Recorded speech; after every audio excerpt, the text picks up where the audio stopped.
Inilah pertemuannya Bapak Ibu sekalian. Jadi mereka sudah membahas. Kalau di dalam YouTube ada Flat Earth 101 channel menyampaikan 2010 mereka sudah merencanakan ini, yaitu Rockefeller Foundation. Saya menduga kuat ini sejak 95 sudah mereka rencanakan. Apa itu yang namanya virus antrak, virus Ebola, virus SARS, virus MERS, virus flu burung, termasuk virus COVID-19. Bahkan nanti akan ada virus-virus yang lebih berat lagi akan mereka ciptakan. Contohnya H5N8. Dulu flu burung H5N1. Setelah COVID-19 ini mereka menciptakan flu lagi, sebuah virus lagi yang lebih dahsyat lagi, H5N8. Dan ini sudah terjangkit di Afrika. 2 kali 24 jam, 2 hari terkena, 2 hari berikutnya meninggal dunia. Tapi biiznillah sudah ada 250 orang meninggal dunia di Afrika. Garam plus yang baru ini, virus yang terbaru. Ini rekayasa. Kenapa demikian? Mereka gila. Mereka menganggap bumi ini sudah tua, tidak mungkin memikul 7,5 miliar umat manusia. Jadi apa? Harus ada pengurangan jumlah penduduk dunia. Maka di tahun 2021 mereka akan melakukan upaya besar-besaran mengurangi jumlah populasi manusia. Salah satunya selain dengan pandemi adalah dengan bencana alam. Apakah bencana alam bisa mereka ciptakan? Seizin Allah Subhanahu wa taala. Menurut Bapak Ibu sekalian, tsunami Aceh, murnikah itu tsunami alam? Bukan, itu rekayasa. Tsunami Jepang sama. Semuanya tapi terjadi atas izin Allah. Kenapa saya berani mengatakan demikian? Saya teliti Bapak Ibu. Aneh kejadiannya. Bayangkan sedahsyat Jepang tidak bisa mendeteksi kejadian gempa. Di Aceh banyak fakta yang membuat kita tidak bisa memahami kalau itu gejala alam biasa. Bapak Ibu, air laut berbahaya tidak? Tidak berbahaya. Tapi di dalam tsunami Aceh, air laut berwarna hitam berbau zat kimia.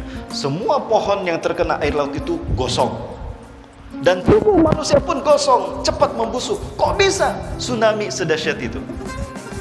Detik-detik terjadinya tsunami diawali dengan adanya ledakan di laut, di tengah laut. Duar, membentuk cendawan api. Kok bisa di dalam laut ada cendawan api sehingga terjadi tsunami? Itu bom nuklir yang ditanam di bawah retakan Ring of Fire di Samudra Hindia. Banyak data ditemukan, tapi dibungkam oleh media. Bapak Ibu, aduh, kalau waktunya panjang saya bahas ini.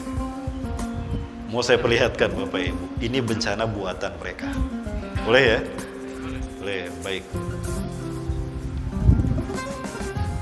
Ini materinya jadi kesana kemari Bapak Ibu, nggak apa-apa. Ibu-ibu ngerti Bu? Bu bisa diikuti Bu? Bisa. Sebentar Pak, Bu mau masuk surga nggak Bu? Yang jawab sedikit ini.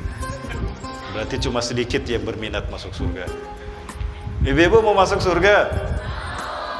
Mau saya kasih tahu cara yang tercepat masuk surga Bu? Apa Bu? Saya izin berdiri Pak, izin berdiri ya. Ini kasihan ibu-ibunya gak kelihatan. Apa Bu cara tercepat masuk surga Bu? Ibu mau masuk surga tanpa hisab atau dihisab dulu di neraka? Tanpa hisab. Bu, kalau tanpa hisab cuma satu jalannya Bu. Mau saya kasih tahu Bu? Sabar.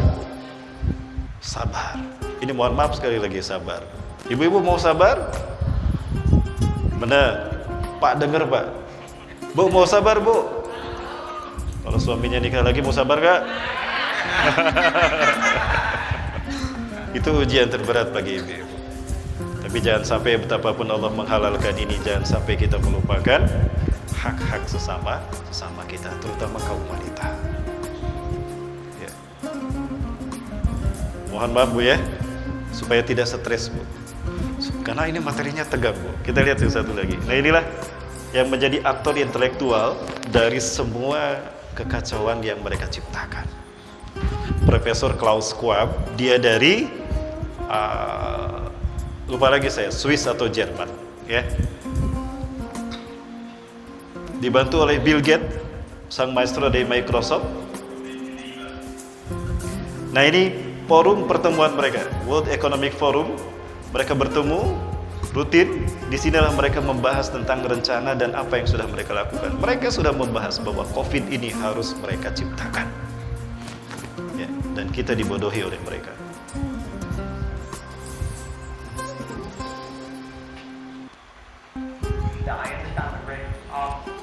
Ya, inilah orang yang berani mengemukakan semua kejahatan ini. Nyawanya terancam sebetulnya. Beberapa tokoh yang saya lihat mereka berani membongkar kejahatan dunia itu tidak lama. Bahkan paling tidak nasibnya itu celaka. Bapak Ibu, flu burung yang pernah menjangkit itu cuma di Pulau Jawa. Saya tidak menemukan ada suspek flu burung di Sumatera, di Kalimantan, di Sulawesi, tidak ada. Di Jawa semua. Kenapa? Karena yang mereka serang Jawa. Ada kononnya, ada perusahaan ayam potong yang mengekspor ayam potong dari Amerika ke Indonesia. Sekian kontainer pakai kapal. Biasanya masuk. Ketika itu mereka mau masuk ke Jakarta, ya ke Indonesia, tidak bisa.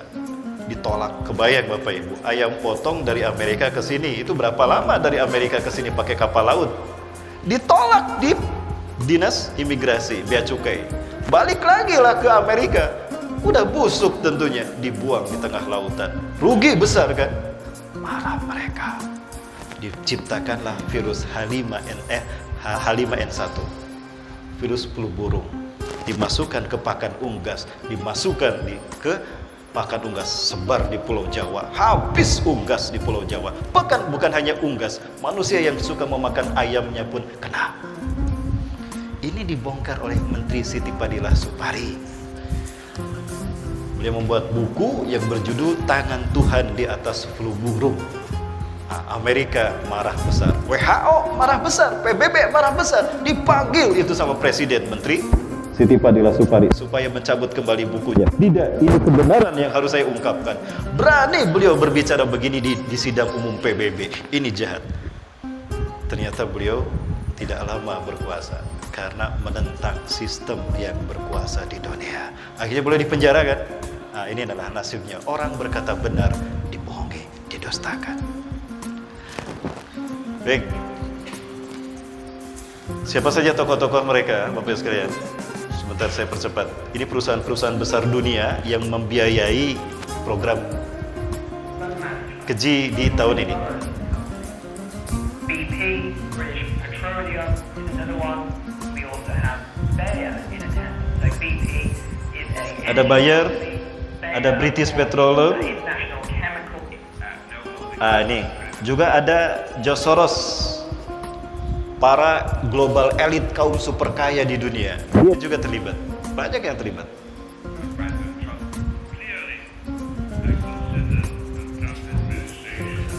Ini George Soros, Bapak Ibu. Orang terkaya di dunia yang keberapa saya lupa lagi. Orang ini yang berada di balik krisis moneter di Asia Tenggara, termasuk Indonesia. Kita percepat, Bapak. Ini Direktur IMF, termasuk bagian dari kaum global elit. Nah, ini Sekjen PBB juga bagian dari mereka, Bapak Ibu sekalian. Ya.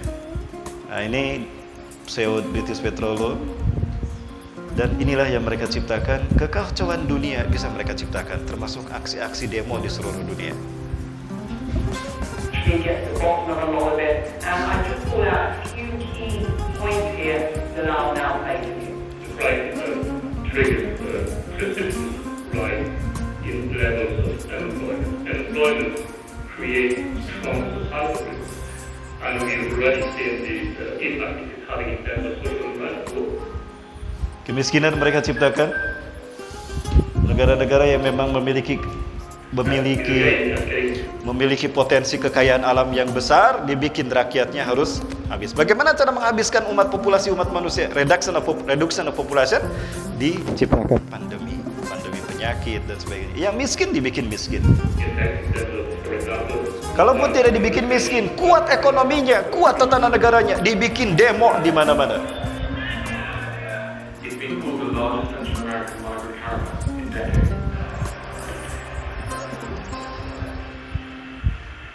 Ini mereka yang dihilangkan, Bapak Ibu sekalian.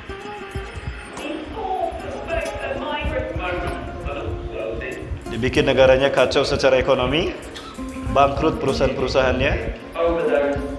Nah ini dia, Profesor Klaus Schwab, ada Bill Gates juga, dan ujung-ujungnya Bapak Ibu sekalian, apa yang mereka inginkan? Auzubillah. Nah ini dia, mereka ingin menciptakan chip dimasukkan ke dalam tubuh kita. Ketika kasus WTC terjadi, ada chip yang bisa masuk ke jarum suntik. Saya tidak berbohong Bapak Ibu, datanya saya simpan di sini. Tujuannya apa? Mengendalikan populasi manusia di muka bumi. Bisa masuk jarum suntik tuh. Maka ketika suntik itu ditusukkan ke tubuh kita, chipnya masuk. Dulu ukurannya mikro, sekarang nanomikro. Seperti debu Bapak Ibu, bisa masuk ke cairan. Maka saya tidak yakin, betulkah itu?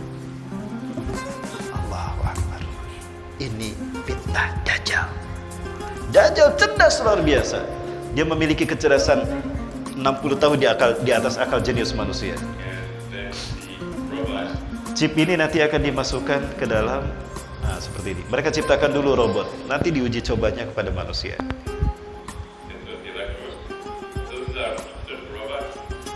Nah, uji cobanya mereka lakukan ke babi. Kenapa harus ke babi? Karena babi ini memiliki sistem metabolisme yang hampir mirip dengan manusia. Kenapa babi Allah haramkan?